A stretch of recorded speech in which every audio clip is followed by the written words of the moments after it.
This is Ashley Newby, and you're listening to the Black Studies Podcast, a Mellon Grant sponsored series of conversations examining the history of the field. Our conversations engage with a wide range of activists and scholars, senior figures in the field, late doctoral students, cultural workers, political organizers, and everyone in between in order to explore the cultural and political meaning of Black studies as an area of inquiry and its critical methods.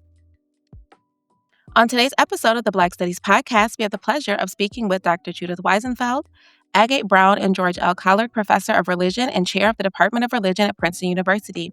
She's associate faculty in the Department of African American Studies, the Department of History, and the program in Gender and Sexuality Studies, and serves on the executive committee of the Efron Center for the Study of America.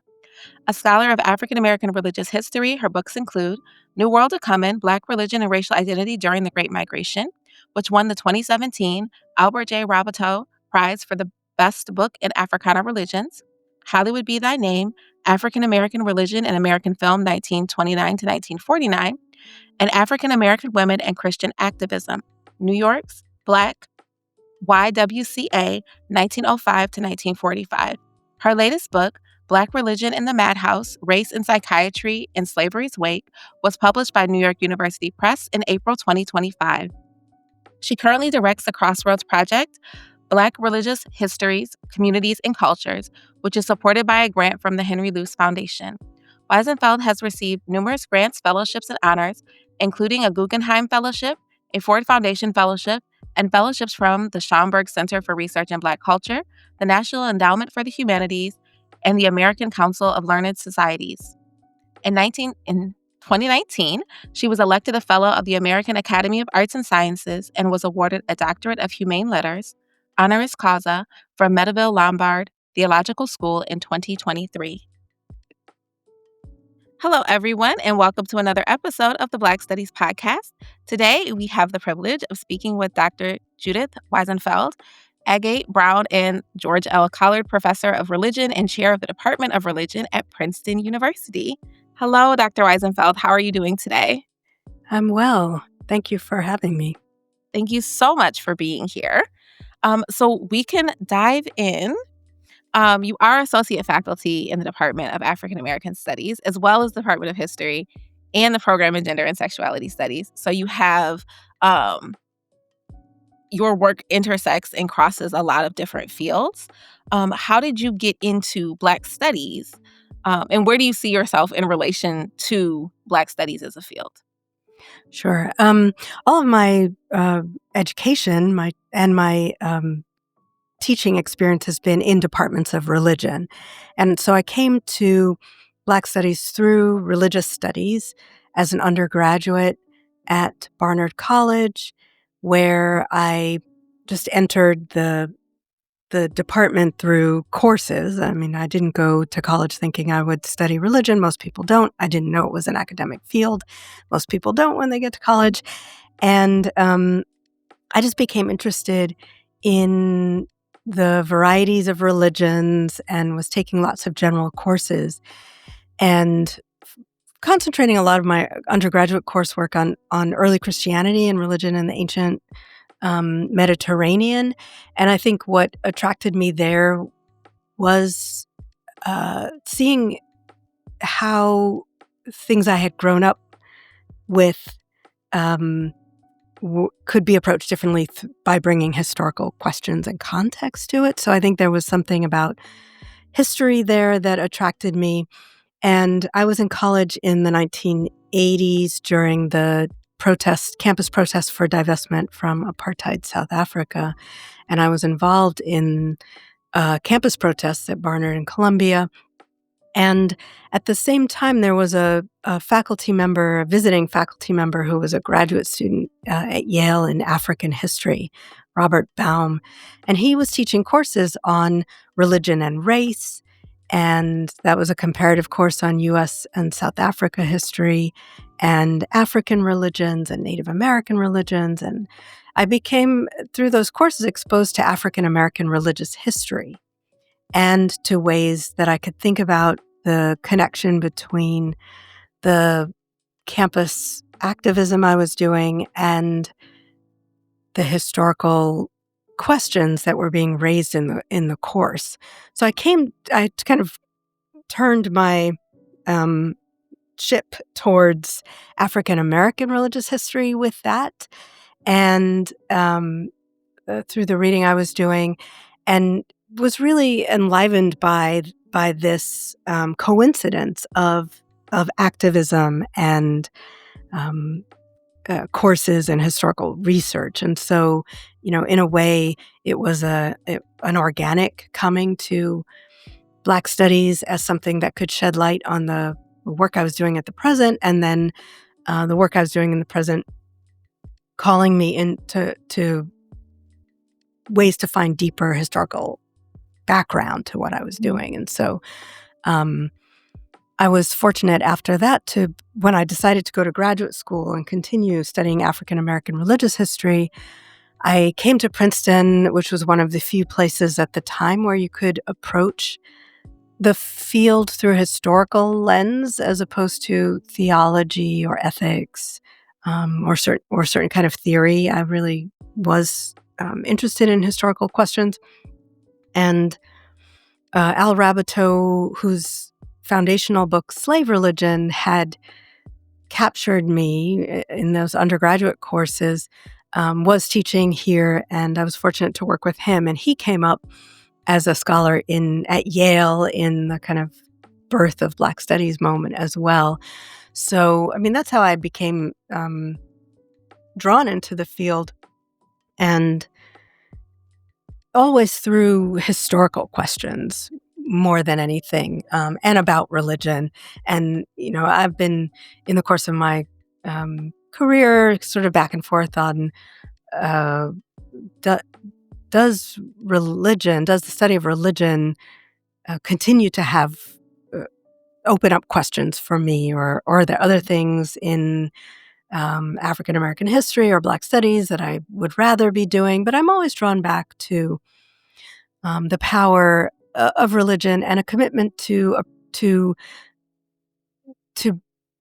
doing work that shows how historical questions about it, rather than only, and obviously there's room for a lot of different approaches to it, but to highlight what we learn when we put forward the study of religion in Black history as something that's not proceeding from theological commitment or personal experience. And I think there are endless questions in that regard. Thank you. So I know before we started, you mentioned that each of your books kind of has a different orientation. And you have a new book, Black Religion in the Madhouse, Race and Psychiatry in Slavery's Wake. How do you see Black studies as influencing how you approached each of the books that you have?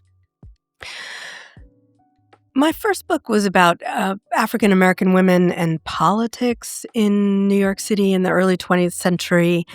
And I was interested in how religion served as a ground for Black women's activism in sites that were not the church. Mm-hmm. And it was my dissertation, and it was a period in which the approach to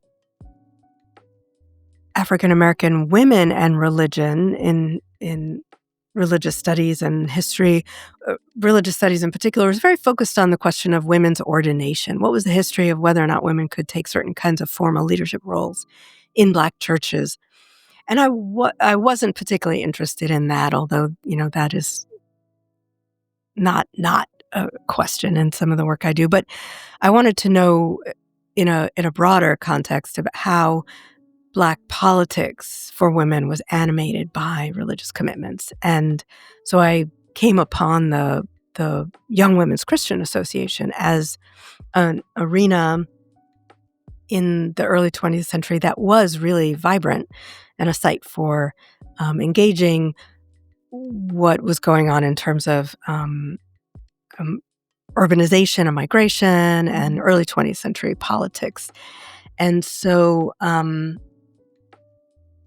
I think that work is contributes to and is influenced by Black studies to the degree that questions of political agency and questions of institutions. What does it mean to try and work to achieve Black political ends through institutions that are not your own? Those are all kind of woven into that project, and to foreground Black women as political actors. And that book was published in 1997. It may feel very 90s in the questions of agency and that were live at the moment. My next book, I think in a way I have my books are coupled. So maybe the pair to that book is my last book, New World A Coming, Black Religion and Racial Identity in the Great Migration. And they're also about the urban North, about the kinds of the impact that urbanization and migration in the early 20th century had on Black religious life. And there I look at groups that were framed in the past and in some scholarship as sects and cults: the Nation of Islam and the Moore Science Temple, Black Jewish congregations, and Father Divine's Peace Mission. And in that book, I'm thinking about how they are taking control over racial classification and identity and redefining the basis of peoplehood and collective action and institutions, all through the lens of new religious movements that are avenues for them to rethink racial identification. And so, the setting is the same of the urban North and the same time period. And I get thinking about in what ways did religious ideas and institutions activate political consciousness and engagement. And the other two books are, in some ways, they're both kind of hybrid. They're partly about how ideas about race affect African American religious expression, or how ideas about race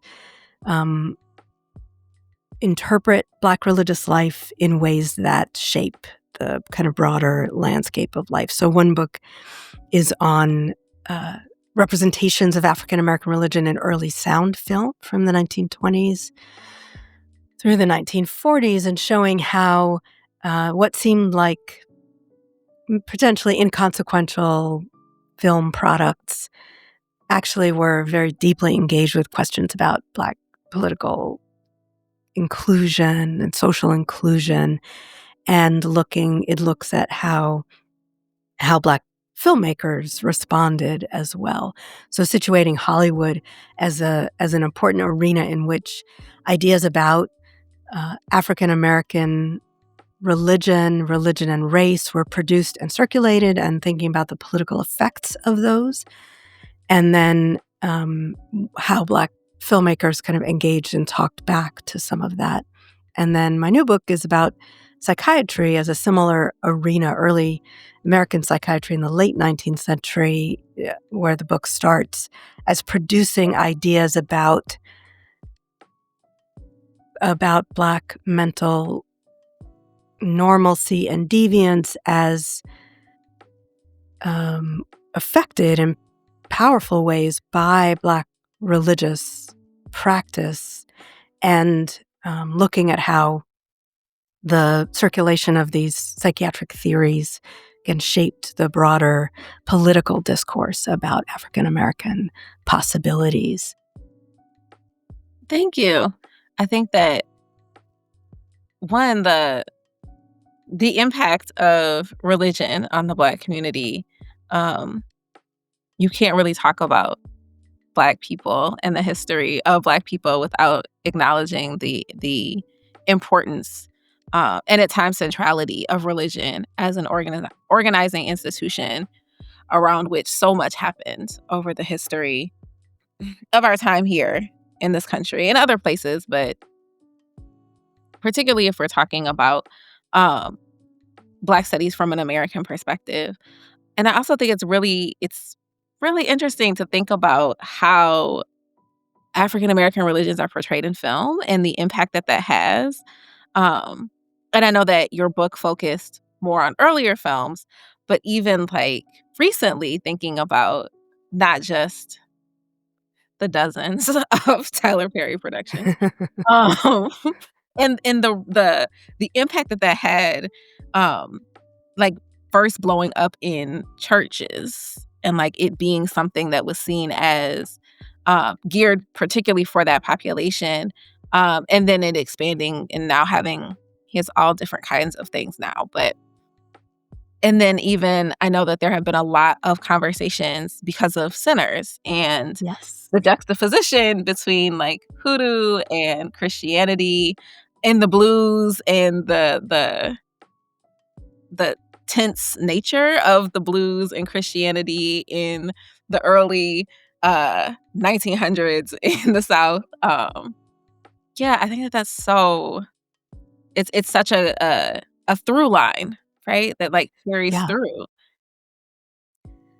Yeah, and one of the things I love about Sinners is again, the complexity of the religious landscape, where it's not just a kind of flat the Black church, and there are lots of debates about the portrayal of the church, right, versus the power of hoodoo. But if one thing that one deep commitment I have is to along with many colleagues who specialize in the study of African American religion, is to really call our colleagues not only to notice it, right, to recognize just what you said, that you can't really tell a fully rendered history without attending in some way to it, but to attend to it with specificity, Mhm. that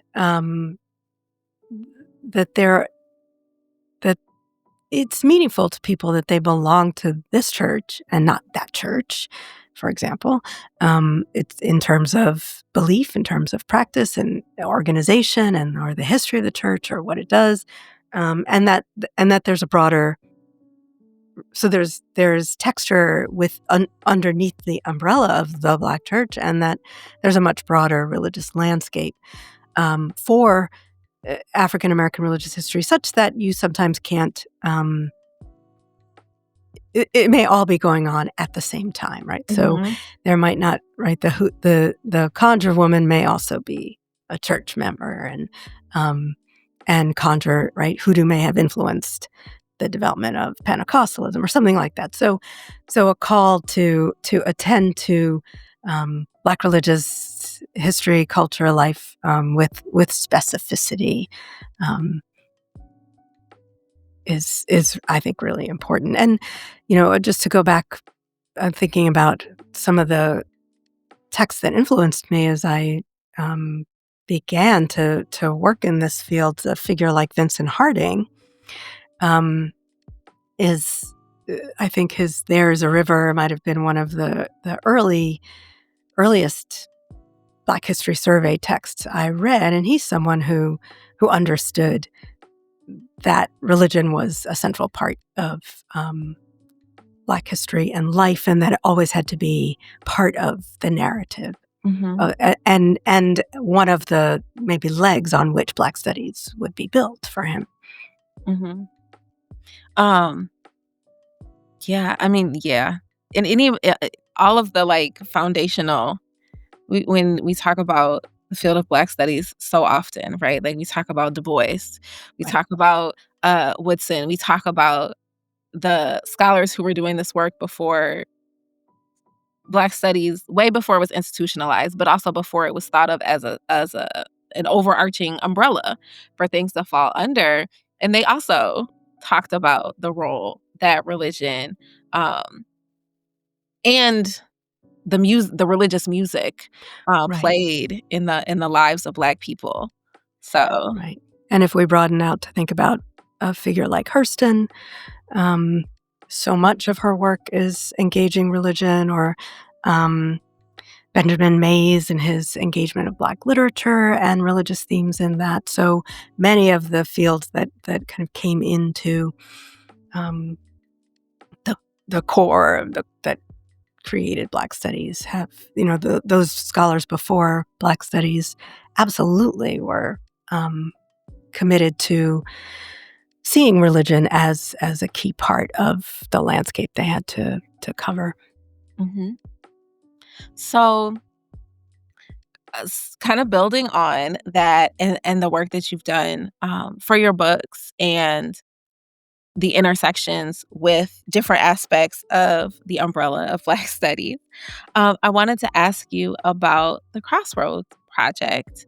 And one, how you see that fitting into not only the larger trajectory of your career and the work that you do, but um, as speaking to a key piece um, and importance within Black studies, like having these religious histories, this knowledge, being known and collected in a particular way.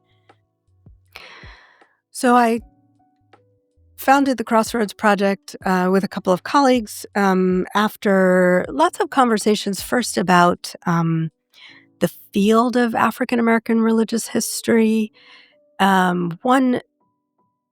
So I said I was fortunate to study with Al Raboteau at Princeton, one of few places at the time you could do this work, kind of do the history of African American religion within a religion department. And I think that one of the great things is that the study of African American religious history is happening in lots of locations, departmental contexts now. So there are people for whom engaging this topic is important, and they're not necessarily located in religion departments.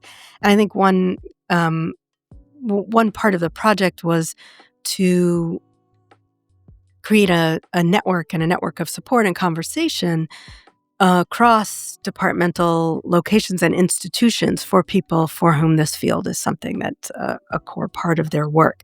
So to create a network of support for junior faculty, for graduate students, and so that is one of the things we do in a Black Religious Studies working group that includes anthropologists and historians and religious studies scholars. And so it's been really fun to have an ongoing conversation where people's disciplinary locations kind of challenge each other. And it's been very fruitful.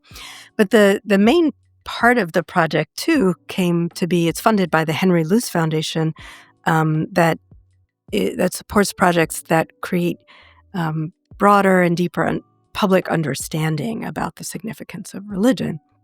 And so we give grants to scholars, artists, community activists, religious leaders to produce projects for the public that show something about Black religions. And we have a broad geographic scope, so we have lots of projects from the Caribbean and some that connect to Africa and Latin America and North America. So there's currently a broad geographic scope, and it's been really, so the idea was to create, and we have a website called Spirit House.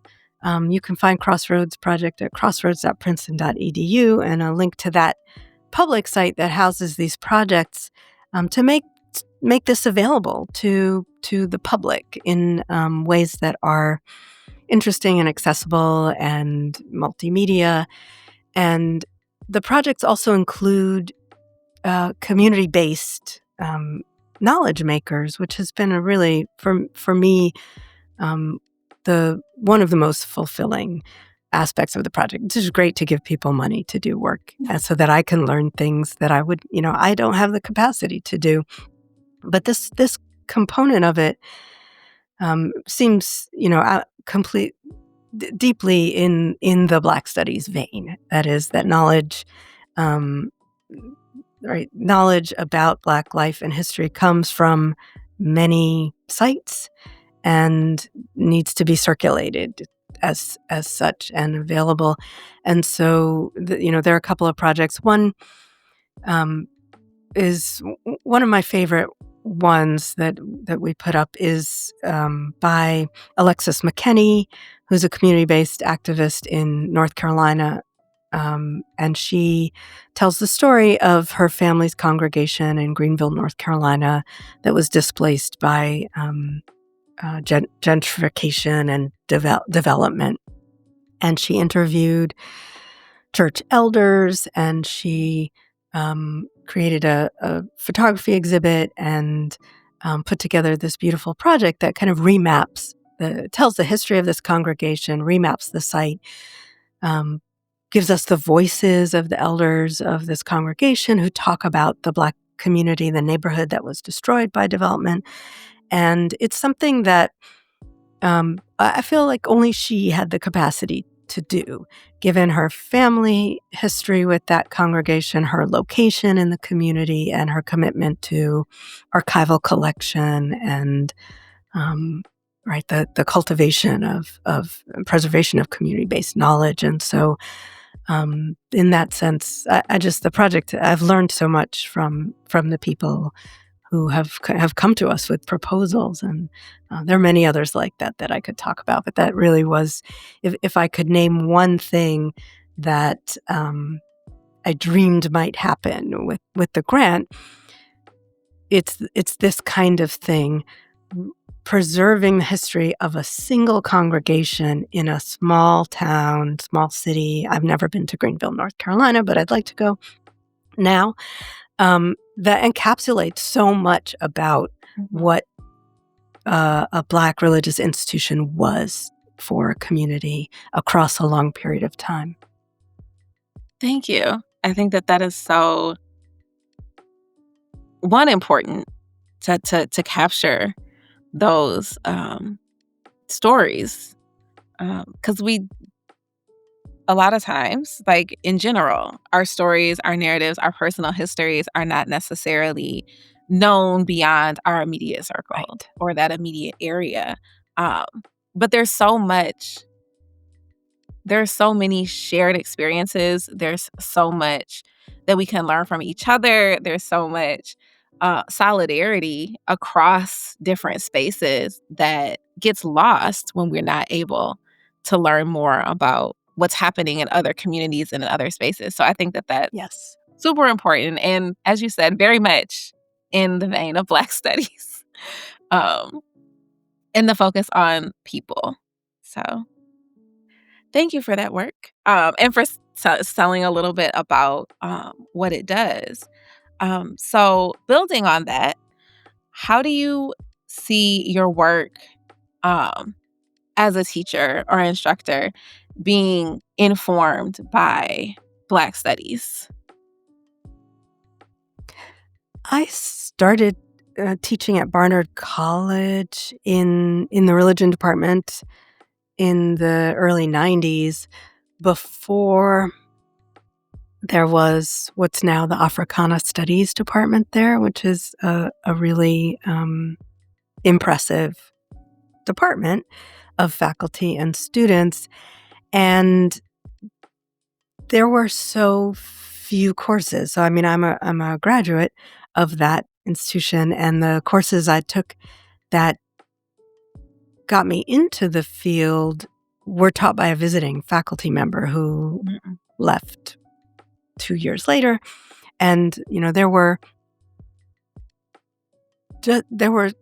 when I came back, as a faculty member, there were just a couple more people. There was Quandra Prettyman in the English department, was a senior lecturer, one of the first, if not the first, Black faculty member there. She taught Black literature, and she had held it down for forever. And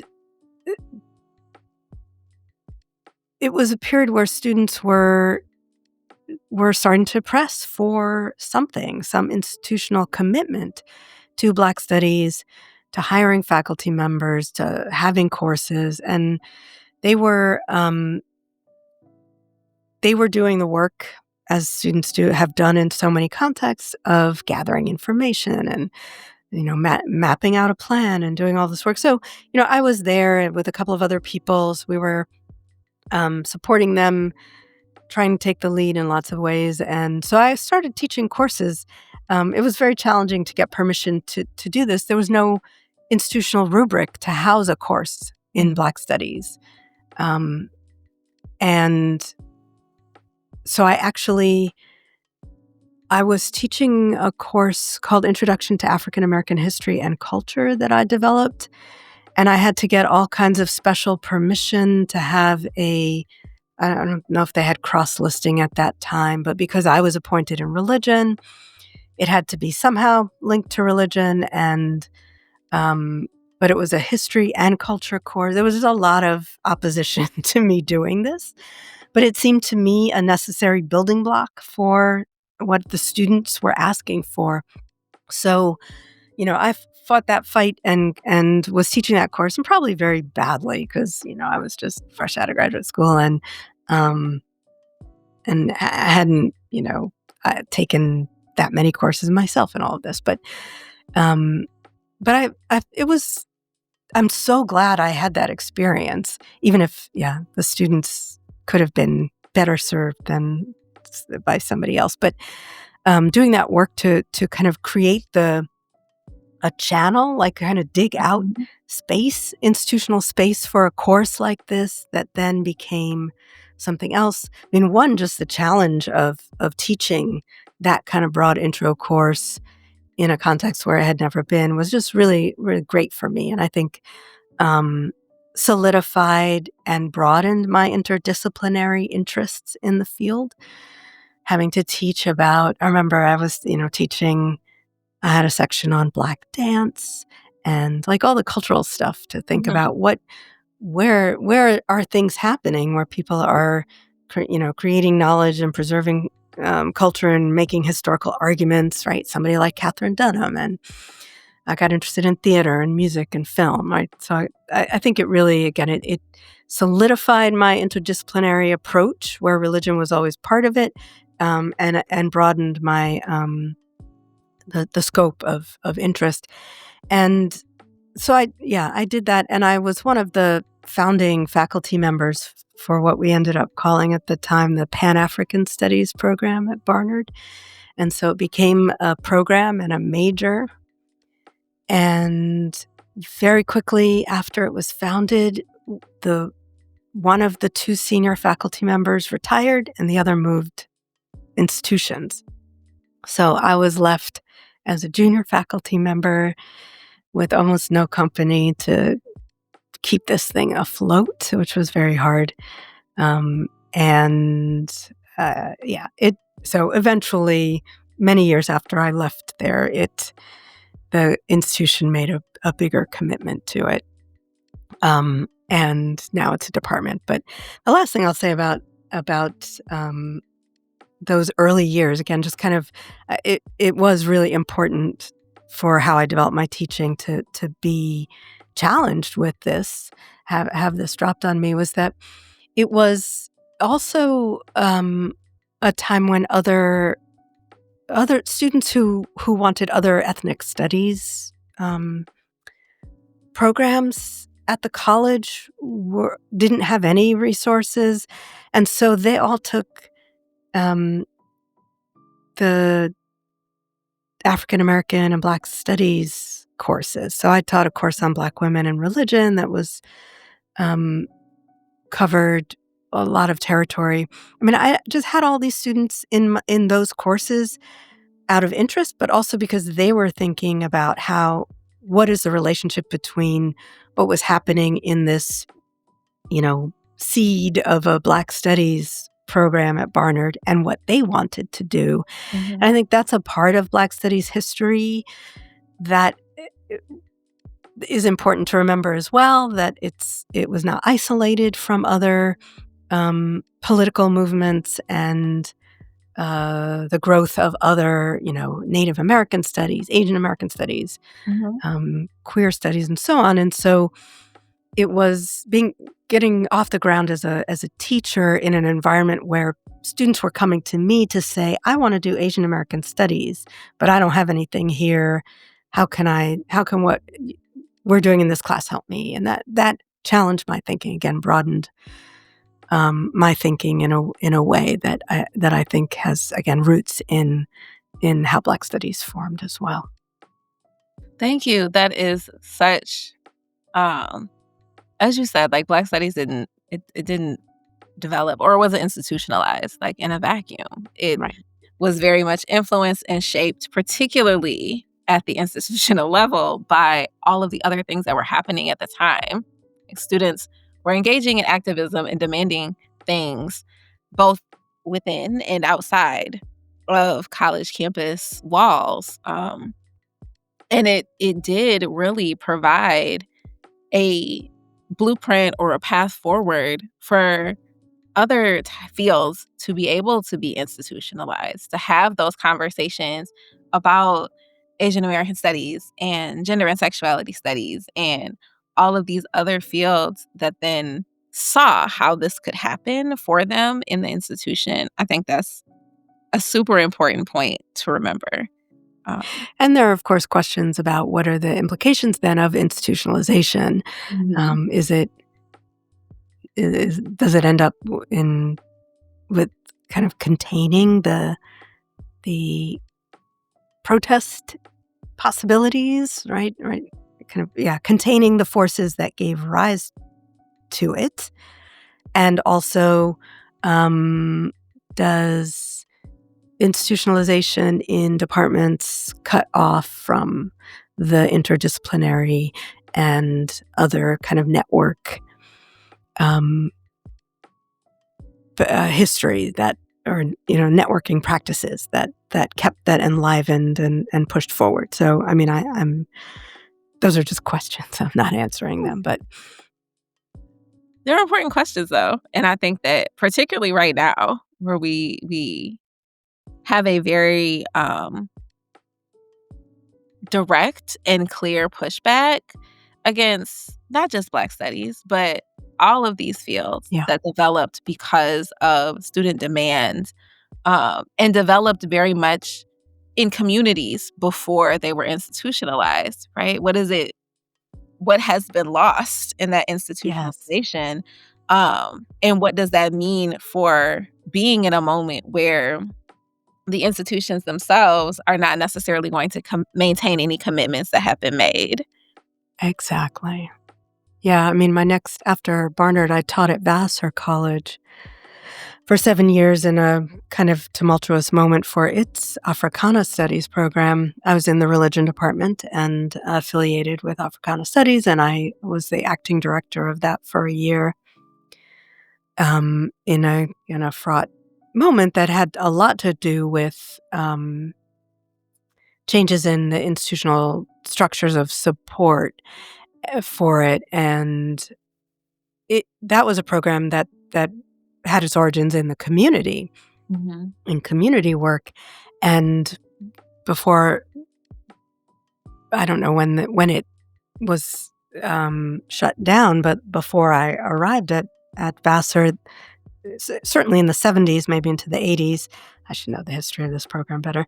Um, there had been a, a location downtown Poughkeepsie that was the Black Studies Center, the Africana Studies. I forget what they called it, but there was a community-based teaching site that was run by the program, and that I think predated the academic program. And so having a foot in the community was central to the identity of this academic program at the institution. And at some point um, that was no longer part of it. And then there were questions about the autonomy of the program.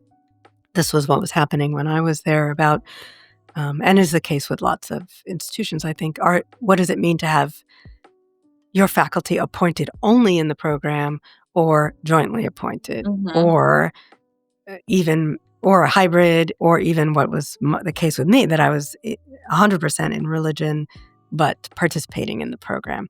So what power do you have? This was what was happening at the institution at the time over um, over the faculty's the hiring, over tenure and promotion. That's often the case, right? Losing people because they don't fulfill the demands or meet the whatever standard of a discipline as imagined by people located only that discipline, right? So, right, losing faculty because of the particular kind of configuration of disciplinary standards, or the wielding of the weapon of disciplinary standards.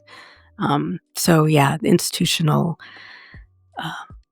contexts are very complicated in different places. Yeah. My PhD is in Black Studies, but in when I was at my program then, it is now a department, but it was not. It was a PhD granting program. When I went through it, we didn't have any faculty that were actually in Black Studies. Our chair of the department or the program was 50% while she was chair. Other than that, basically, we just had faculty who were volunteering to work with us and volunteering to teach the courses that we had to have. Um, so it was very difficult to have the kind of structure that would have been helpful, right? And to have these a consistency of courses and institutional support, or even just the time, like the bandwidth of the faculty. You have all of these demands in your department where you are or are not going to get tenure. You are or are not going to be seen as making adequate progress. But then you have this group of students over here who really need somebody to help them, but it's not counting for you at all. I think that that's a very real struggle in too many places. Yes. I mean, and it was bad enough at the undergraduate level with a program at a college like Barnard College, but to, the stress of going through a PhD program with uncertain resources is yet another thing. Yeah, it was. I will say, I very much commend all of the faculty who were there for us, because they literally didn't have to be, but they had that commitment to the field and to making sure that we got through. So I do appreciate all of them. And now, because of the work that they did, and some of the activism that particularly the cohorts after me, I think that there were two before they put a pause on admittance to the PhD program.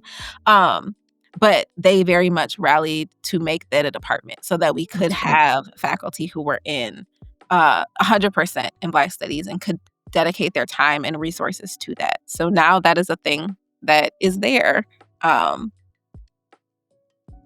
Yeah, so that's great. Yeah. So I want to, you've kind of touched on this, but I want to follow up and see if there's anything else you'd like to say about what interests you most about the past of the field of Black Studies.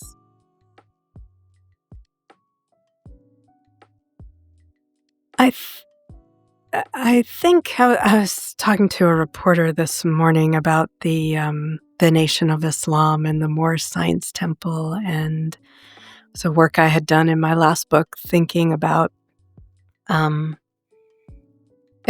Marcus Garvey and J.A. Rogers, who's one of my favorite figures in early 20th century Black history. And just thinking, one of the things I was talking about was the vibrancy and the power of community-based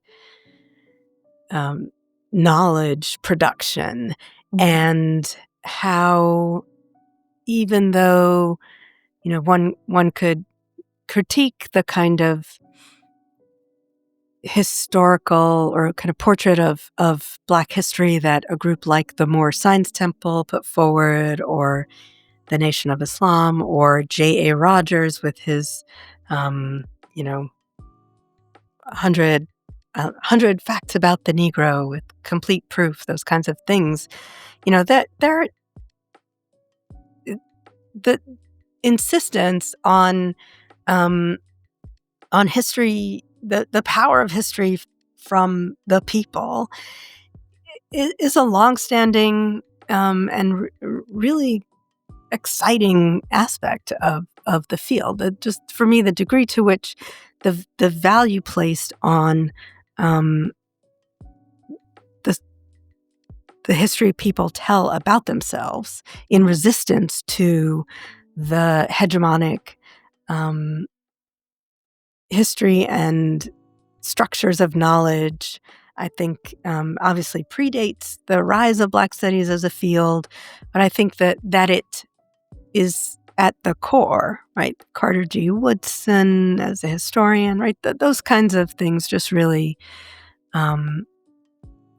excite me, and I'm interested in some of my work in thinking about how religious figures played a role in some of that, and in what ways did understandings of history and knowledge that were grounded in Black religious contexts kind of contribute to some of that.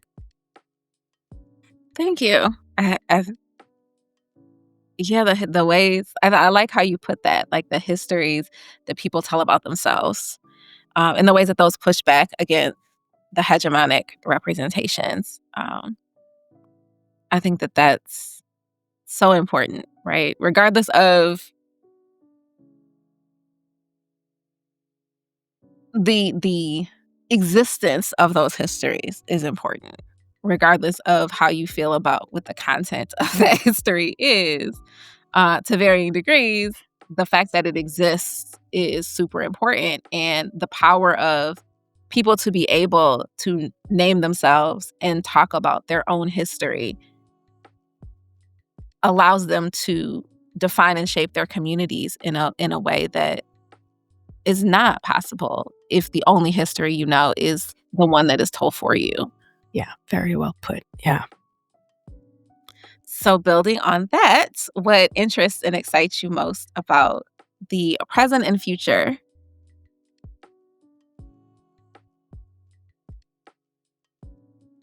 I am maybe an old-timey religious historian. I'll say, I'm most drawn to historical methods, although not trained in a history department. And I'm really fascinated by the rise of theory. It's not something that is kind of the starting point for me. The kind of critical theory in Black studies now that is really different from, the kind of orientation, again, that somebody like Vincent Harding had towards, very much history. And yeah, I think it's exciting. I think it challenges disciplinarity in exciting ways.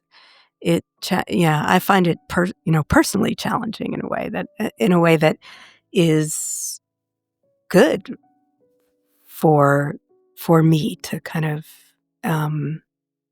be pushed off my comfort, my out of my comfort zone. So yeah, just reading in lots of the critical theory. I don't know that it's a kind of work that I can contribute to, but it has raised questions for me that I think are good. Right? Nobody should be comfortable in forever, but so it'll be interesting to see where it goes and how it kind of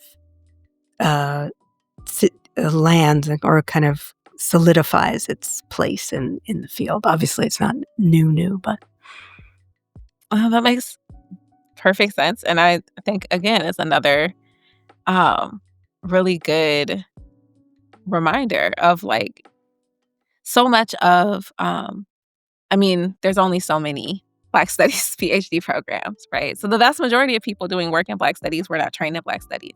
So to think about the ways in which critical theories can push people beyond those disciplinary boundaries is super important for ensuring that Blackness and Black people and Black ways of knowing remain central Yeah. to the work that we all do, regardless of our disciplinary training, which I think is what is most indicative of Black studies. Yeah, absolutely. Well, thank you so, so, so much. Is there anything else you would like to add? No, I'm just really honored to be on the podcast and really grateful for the work you're doing.